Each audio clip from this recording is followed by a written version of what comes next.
So in the business world, vanity metric is kind of a, I would say, probably pretty common term. At least I've read it in a bunch of books.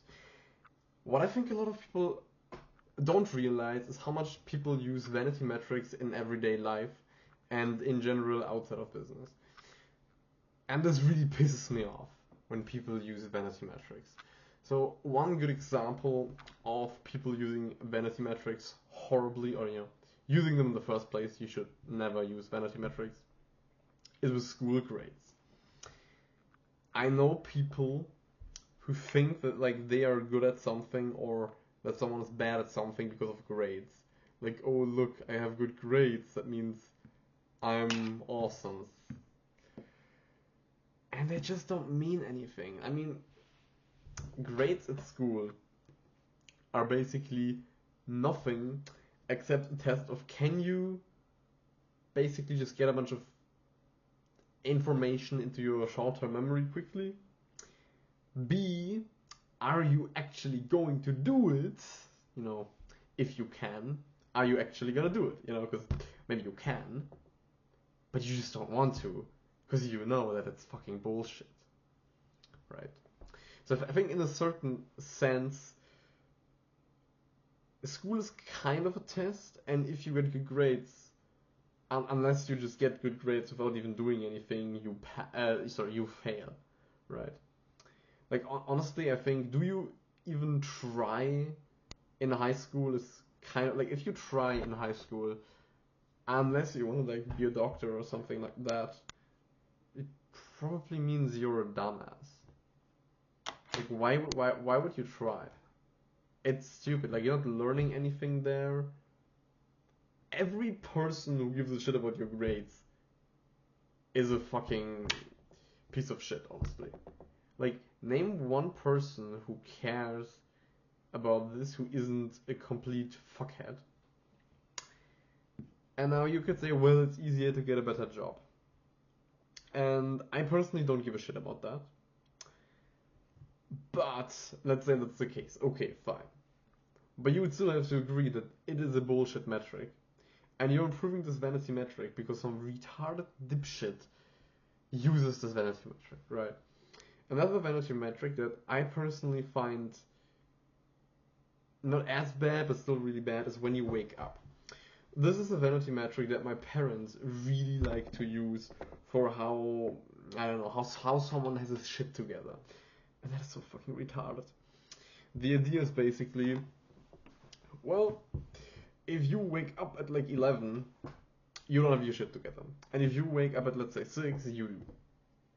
Well, that's complete bullshit. You could theoretically just do nothing all day and then go to bed early and get up and you're fine, right? On the other hand, if you're programming until 3 at night and then you just sleep in, obviously that means you're fucking lazy and you don't have your shit together, right? It's just fucking unbelievable. Like, I mean, and here you could say that, well, actually getting up earlier is healthier for you. Okay, still a vanity metric. Like the effect is not that great, and even if it was, it wouldn't change the fact that it's a shit metric. Yeah. Like fuck vanity metrics. Fuck people who believe in vanity metrics. I mean, and that's also like. I mean, in general, I think using vanity metrics a lot, kind of in a certain sense, shows that you're unintelligent. Because I think this is not an education or no education thing. And by education, I mean like how much you know. I don't mean what degree you have. I think that's like in terms of how educated you are, again, like what degree you have. That's a complete fucking vanity metric, honestly. But I think if you're intelligent, you just kind of naturally don't use vanity metrics too much because you kind of just know they're stupid. Like, you don't even need to like understand too much to know that they're stupid. Like, for example, with the getting up thing, why would you use that? Well, you would only use that metric because on average, the people that you know that don't have their shit together generally don't wake up early. And the people that have their shit together usually, because most people have jobs, right? Have normal jobs, and they don't have amazing jobs. They aren't very successful, but they're like doing okay-ish, and so they have to get up early, right? But if you're intelligent, you wouldn't use that line of thinking, right? Because you know that just because something kind of correlates with one thing, you wouldn't just say, oh, well, it is that thing. And I think it's painfully obvious that this correlation is a bit arbitrary, or that, using the one thing as a metric is kind of arbitrary. Also with school grades, like, how would an intelligent person actually think that that's an important metric to track? I mean, seriously. I think what grades beyond 10th grade track, and even then kind of, but not as much, is it doesn't track your IQ. It doesn't track how hard you work.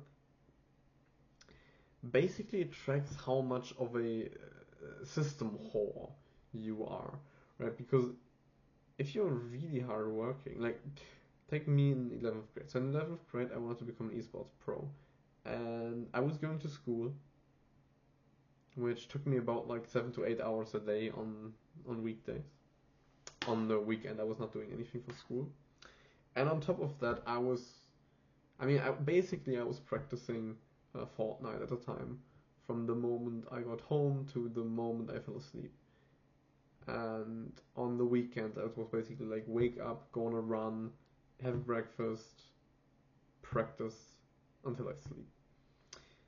So I was working way harder than any of my classmates, guaranteed. And the 11th grade is the one grade where I almost didn't even make it.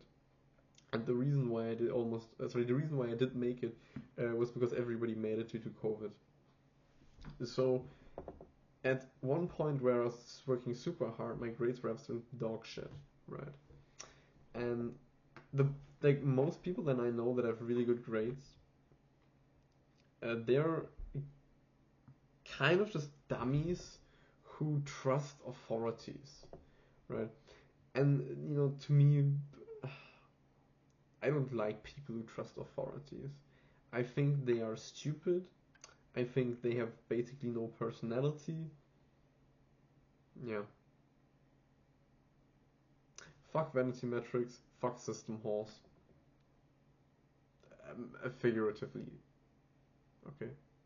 Figuratively.